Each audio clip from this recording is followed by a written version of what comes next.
Selamat pagi, Bapak Ibu, Saudara sekalian yang dikasihi Tuhan. Kita akan mengawali doa pagi hari ini dengan berdoa. Kita berdoa. Tuhan Yesus, kami bersyukur di pagi hari ini dengan kesehatan yang baru dari Tuhan, nafas yang baru dari Tuhan. Kami rindu untuk belajar dan merenungkan firman Tuhan. Tolonglah kami dengan Roh-Mu yang kudus. Dalam nama Tuhan Yesus kami berdoa. Amin. Bapak Ibu yang dikasihi Tuhan, kita akan belajar firman Tuhan di pagi hari ini dari Matius pasal 7 ayat 7 sampai 11. Mintalah, maka akan diberikan kepadamu. Carilah, maka kamu akan mendapat. Ketoklah, maka pintu akan dibukakan bagimu. Karena setiap orang yang meminta, menerima. Dan setiap orang yang mencari, mendapat. Dan setiap orang yang mengetok, baginya pintu dibukakan. Adakah seorang daripadamu yang memberi batu kepada anaknya jika ia meminta roti? Atau memberi ular jika ia meminta ikan? Jadi, jika kamu yang jahat tahu memberi pemberian yang baik kepada anak-anakmu, apalagi Bapamu yang di surga, Ia akan memberikan yang baik kepada mereka yang meminta kepadanya. Di pagi hari ini kita akan merenungkan tentang sebuah tema, yaitu hal pengabulan doa. Setiap orang punya sebuah harapan yang ingin doanya dikabulkan.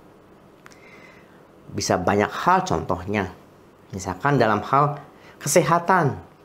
Ketika seseorang sakit, maka berdoa supaya minta kesembuhan. Ataukah misalkan keluarga yang belum punya anak, berdoa supaya ingin punya anak, dapat punya anak. Atau dalam pekerjaan, atau dalam contoh-contoh yang lainnya. Nah, kemudian bagaimana kemudian kita memaknai tentang jawaban doa? Apakah Tuhan akan mengabulkan doa? Apakah Tuhan akan mengabulkan semua yang menjadi permintaan kita?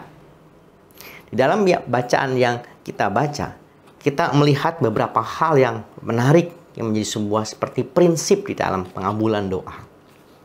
Pertama-tama kita melihat bahwa mintalah, carilah, ketoklah, hendak menggambarkan adanya sebuah usaha. Sebuah usaha yang aktif meminta, artinya menyampaikan sebuah harapan. Tuhan Maha Tahu, tapi Tuhan juga rindu ketika anak-anaknya menyampaikan kepada Sang Bapa.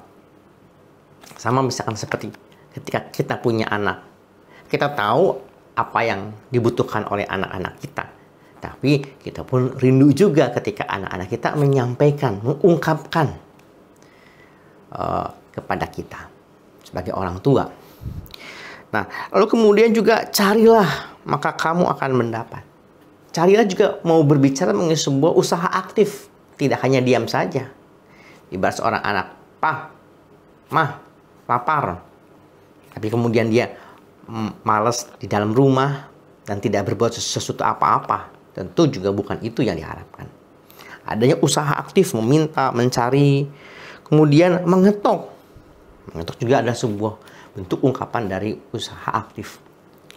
Nah, di antara ketiga hal itu, kemudian di ayat yang ke-8, setiap orang yang meminta, menerima, yang mencari, mendapat, mengetok, pintu yang dibukakan. Dari ayat 8 mau berbicara tentang hasil dari upaya yang dihasilkan, ya. Ketika orang itu berjuang, mencari, maka akan mendapatkannya. Tetapi kemudian di ayat yang ke-9, 10, dan 11, kita melihat sebuah perbandingan. Adakah seorang daripadamu memberi batu kepada anaknya jika ia meminta roti, atau memberi ular jika ia meminta ikan? Dari ayat yang ke-9 dan 10 mau berbicara tentang pemberian yang baik.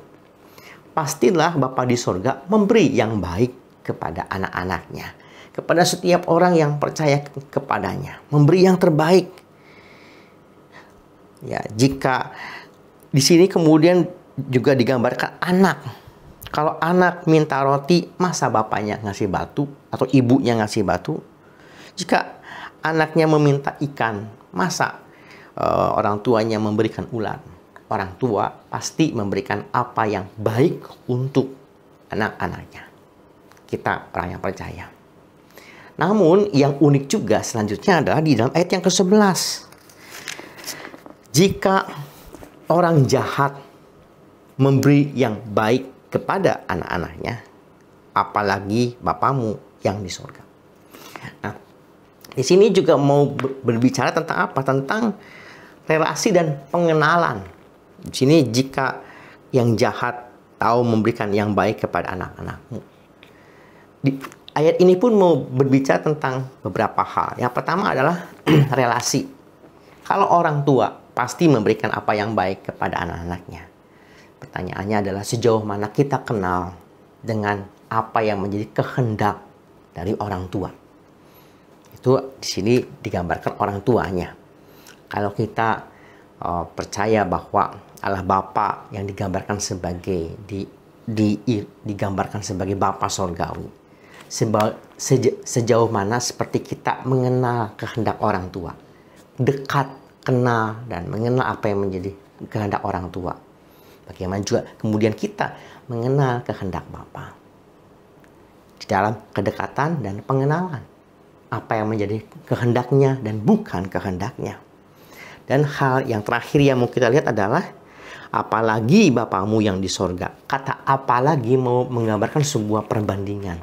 Kalau orang jahat saja dapat memberikan apa yang baik kepada anaknya, maka apalagi adalah terlebih lagi Bapa di sorga memberikan, kalau di sini menggunakan kata baik kepada mereka yang meminta kepadanya, maka apalagi itu mau menggambarkan sebuah perbandingan terlebih lagi. Bapa di sorga bukan hanya memberi yang terbaik, tapi apa yang lebih baik dan bahkan yang terbaik. Artinya mau berbicara tentang apa? Mau berbicara tentang bukan hanya perbandingan, tapi soal jika dengan rancangan Allah, rencana Allah, dan juga kehendak Allah. Orang jahat tahu memberi apa yang baik. Bapa di sorga tahu apa yang baik, yang lebih baik, dan yang terbaik.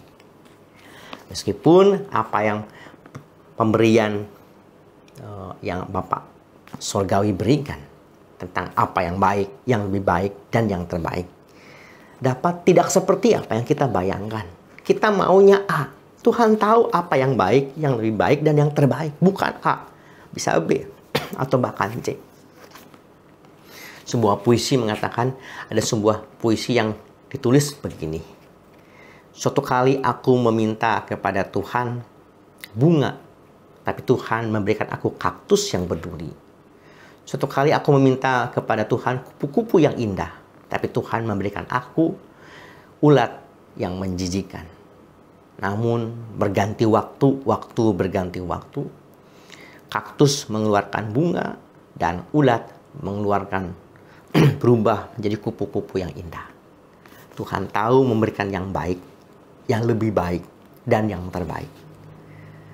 Meski tidak tepat seperti apa yang kita kehendaki, tapi Bapa di surga tahu apa yang lebih baik, yang baik, dan yang terbaik.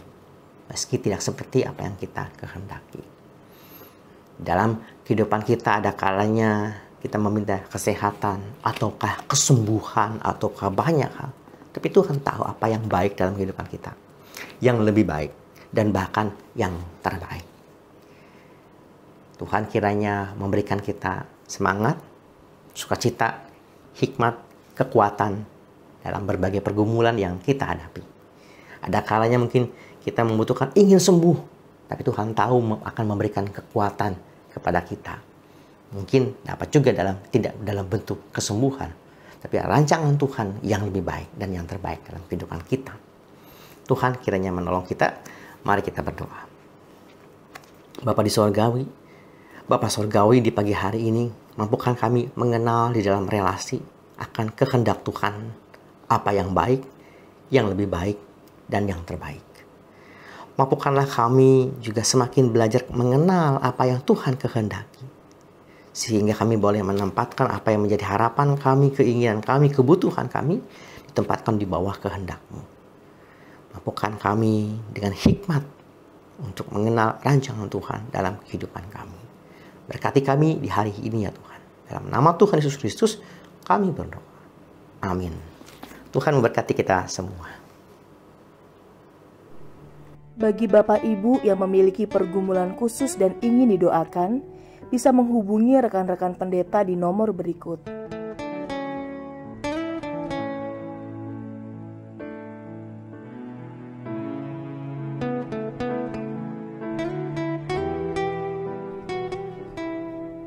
Tuhan Yesus memberkati.